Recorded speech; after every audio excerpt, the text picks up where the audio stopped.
First of all, I want to say all praise to Allah and give honor to Noble to Ali, his last prophet of these days and time, for bringing us the word, bringing us the message, giving us the truth, so we can be able to free ourselves. It takes truth in order to free you. Okay? And if you're like me, you're tired of being lied to. So that's the only thing that can keep you in slavery is all good. All right? So we have an honored guest with David Gallup, a friend of mine, who actually is the old man himself, Gary Davis, who founded the World Service Organization. You know how the prophet speaks about how the Europeans are helping you? Well, during that time, many politicians and other citizens of the United States and Europeans alike, they was helping Drew Ali when his own people wasn't helping. Wow. Okay. Even when the time came, he had to call on the military in order to straighten his own people out. They emptied out, some of the barracks in order to come at the beck and call of the prophet. Okay. So when the prophet said that the Europeans are helping me, take it seriously more. Okay. Because he said he's also going to leave in here just long enough to teach you how to run a government. Okay. All right? So you're home. You're home. But you got to act like it. With that, we're not going to hold him up any long. He has a very beautiful presentation. I asked him to come to this special session and this conference with the Marshall International Government. And I want to bring before you Mr. David Gallup, who is an attorney. He's also a representative of the World Service Organization. And he's dealt with Moors all up and down the line. He got the story to tell his own self. So, but I want to thank you for the diligence and the work you've done, and I'll tell you a little bit more about it. But right now, thank you so much. Come on in and have a seat. Thank you very much. Thank you for this opportunity to speak here today. Hopefully it's going to be, I hope, less a lecture and more of an interaction. But I tend to get up on my soapbox sometimes because I'm very excited about the work that I do for humanity, on behalf of human rights. So sometimes that righteous indignation may show a little bit in the way I talk and the things I say. But I'm honored to be here today. Thank you so much for sharing this opportunity with me. As Dr. Pleasant Day said, I thank him so much for inviting me. I'm really happy to be here. And my name again is David Gallup.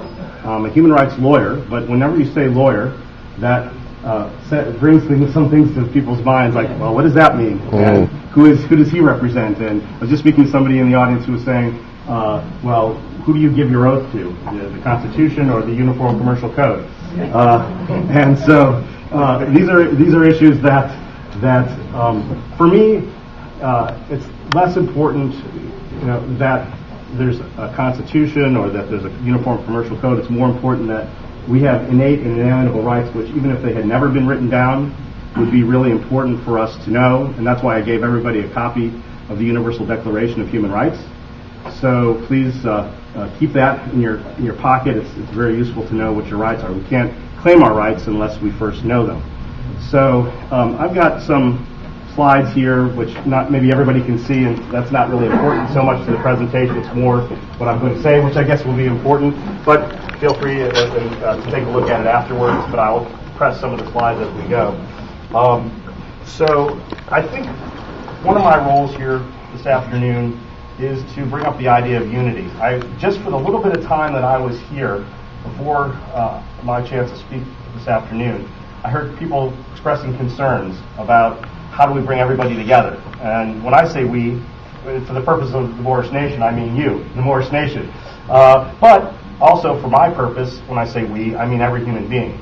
Okay, I mean that's my focus, that's my expertise, I have to say. I'm not an expert in the Moorish nation or Moorish affairs. I'm not really an expert in the Uniform Commercial Code or security transactions or how to protect yourself, perhaps financially, maybe against a behemoth government that may be cracking down on you. That's really not my focus. My focus or my understanding is the basic human rights that we all have, helping people understand that we have them, and like I said, to know the importance of those rights to bring everybody together. And when I say, in this case, when I say everybody, I mean the whole world. And so one person, and just a few thoughts come to mind before I sort of go into my more formalized presentation, I guess. Someone right before the break had mentioned giving up one identity for another. That is, can you be a Moorish national as well as a U.S. citizen? Well, and I'll probably get to this later on in my talk today, but I can say it now. Citizenship is really concentric circles.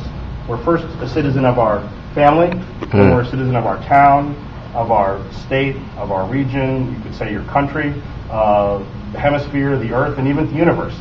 So those circles go out. We're all citizens of that. So in a sense, we already have dual citizenship. Whether we know it or not, whether we like it or not, we already are citizens of our family and then even of the world.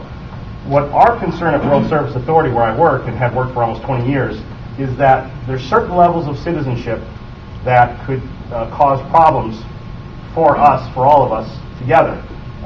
And it's a certain level of citizenship that when we imbue it with weaponry, especially nuclear weaponry, it could cause total global destruction. So our purpose is to say, well, you can have whatever status you want. That is you could say, God-given right, if you want to call it that, or your human right as a human being, to determine what you want to do with your life, with yourself, with your family, with your tribe, with your group, with your nation. And that's good. In fact, that is what is natural. We always want to be with people that we know, who we've grown up with, where we speak the same language, where we understand each other, and that's fine. But the problem is when you get to a little bit higher level, and then you have armies with tanks and bombs, and they fight some other nation simply because it's over land or over maybe needs not being met. That's where that problem lies. It's sort of, I would say, at the national level. And this is why we say we want to link global citizenship with local citizenship. And that could be, you could say a local citizenship could be a Moorish status, along with the global. And so I guess my question is,